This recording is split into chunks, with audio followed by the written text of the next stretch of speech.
ರಾಹುಲ್ ಗಾಂಧಿ ಹೆಸರು ಹೇಳಿದ್ದಕ್ಕೆ ಮದುವೆ ಕ್ಯಾನ್ಸಲ್. 40 ಲಕ್ಷ ಪ್ಯಾಕೇಜ್ ವರನ ರಿಜೆಕ್ಟ್ ಮಾಡಿದ್ಲ ಈ ಯುವತಿ. ಈ ವೈರಲ್ ಪೋಸ್ಟ್ನ ಅಸಲಿ ಸತ್ಯ ಏನು? ನಮಸ್ಕಾರ ಸ್ನೇಹಿತರೆ. ಇತ್ತೀಚೆಗೆ ಸೋಷಿಯಲ್ ಮೀಡಿಯಾದಲ್ಲಿ, ಅದರಲ್ಲೂ ವಾಟ್ಸಪ್, ಇನ್ಸ್ಟಾಗ್ರಾಮ್ಗಳಲ್ಲಿ ಒಂದು ಪೋಸ್ಟ್ ಸಿಕ್ಕಾಪಟ್ಟೆ ವೈರಲ್ ಆಗುತ್ತಿದೆ. 40 ಲಕ್ಷ ಪ್ಯಾಕೇಜ್ ಇರುವ ಹ್ಯಾಂಡ್ಸಮ್ ಹುಡುಗನನ್ನ ಆತ ರಾಹುಲ್ ಗಾಂಧಿ ನನ್ನ ರೋಲ್ ಮಾಡೆಲ್ ಎಂದಿದ್ದಕ್ಕೆ ಯುವತಿಯೊಬ್ಬಳು ಮದುವೆಯನ್ನೇ ಕ್ಯಾನ್ಸಲ್ ಮಾಡಿದ್ದಾಳೆ ಎಂಬಂತಹ ಪೋಸ್ಟ್. ಇದನ್ನು ನೋಡಿ ಎಷ್ಟೋ ಜನ ಇದು ನಿಜ ಅಂತಲೇ ನಂಬುತ್ತಾರೆ. ಹಾಗಾದರೆ ಇದು ನಿಜಾನಾ? ಮದುವೆ ಬೇಡ ಅಂದ ಆ ಯುವತಿ ಯಾರು? ಬನ್ನಿ ಈ ವೈರಲ್ ಸುದ್ದಿಯ ಹಿಂದಿರುವಂತಹ ಅಸಲಿ ಸತ್ಯವನ್ನ ತಿಳಿಯೋಣ. ಸ್ನೇಹಿತರೆ, ನೀವಿದನ್ನ ನಂಬ್ತಿರೋ ಬಿಡ್ತಿರೋ, ಈ ಪೋಸ್ಟ್ 100% ಫೇಕ್. ಹೌದು, ಈ ಪೋಸ್ಟ್ ನಲ್ಲಿರುವ ಕಪ್ಪು ಬಿಳುಪು ಫೋಟೋದಲ್ಲಿರುವ ಯುವತಿ ಭಾರತದ ಯಾವ ಮೂಲೆಯ ವಧುವೂ ಅಲ್ಲ.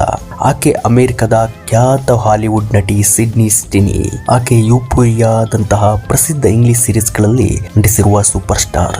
ಯಾವುದೋ ಕಿಡಿಗೇಡಿಗಳು ಈಕೆಯ ಫೋಟೋವನ್ನ ಎಡಿಟ್ ಮಾಡಿ ಈ ರೀತಿ ಸುಳ್ಳು ಕತೆ ಕಟ್ಟಿ ವಾಟ್ಸಪ್ಗಳಲ್ಲಿ, ಇನ್ಸ್ಟಾಗ್ರಾಮ್ಗಳಲ್ಲಿ ಹರಿಬಿಟ್ಟಿದ್ದಾರೆ. ರಾಜಕೀಯ ನಾಯಕರ ಹೆಸರುಗಳನ್ನು ಬಳಸಿ ಜನರ ಗಮನ ಸೆಳೆಯಲು ಮತ್ತು ಪೇಜ್ಗಳಿಗೆ ಲೈಕ್ಸ್ ಗಿಟ್ಟಿಸಿಕೊಳ್ಳಲು ಈ ರೀತಿಯ ಕ್ಲಿಕ್ ಬೈಟ್ ಮಿಮ್ಗಳನ್ನ ಮಾಡಲಾಗುತ್ತದೆ.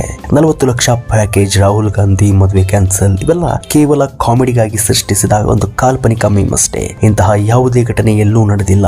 ಹಾಗಾಗಿ ಸೋಷಿಯಲ್ ಮೀಡಿಯಾದಲ್ಲಿ ಬರುವಂತಹ ಪ್ರತಿಯೊಂದನ್ನು ಕಣ್ಣು ಮುಚ್ಚಿ ನಂಬಬೇಡಿ. ಸತ್ಯಾಂಶವನ್ನ ತಿಳಿದುಕೊಳ್ಳಿ. ಈ ಮಾಹಿತಿ ನಿಮಗೆ ಇಷ್ಟವಾಗಿದ್ದರೆ ವಿಡಿಯೋಗೆ ಒಂದು ಲೈಕ್ ಕೊಡಿ ಮತ್ತು ಈ ಸತ್ಯವನ್ನ ನಿಮ್ಮ ಸ್ನೇಹಿತರ ವಾಟ್ಸಪ್ ಗ್ರೂಪ್ಗಳಿಗೆ ಶೇರ್ ಮಾಡಿ. ಇಂತಹ ಮತ್ತಷ್ಟು ನೈಜ ಹಾಗೂ ಫ್ಯಾಕ್ಟ್ ಚೆಕ್ ಸುದ್ದಿಗಳಿಗಾಗಿ ನಮ್ಮ ಚಾನೆಲ್ ಅನ್ನು ಸಬ್ಸ್ಕ್ರೈಬ್ ಮಾಡಿ.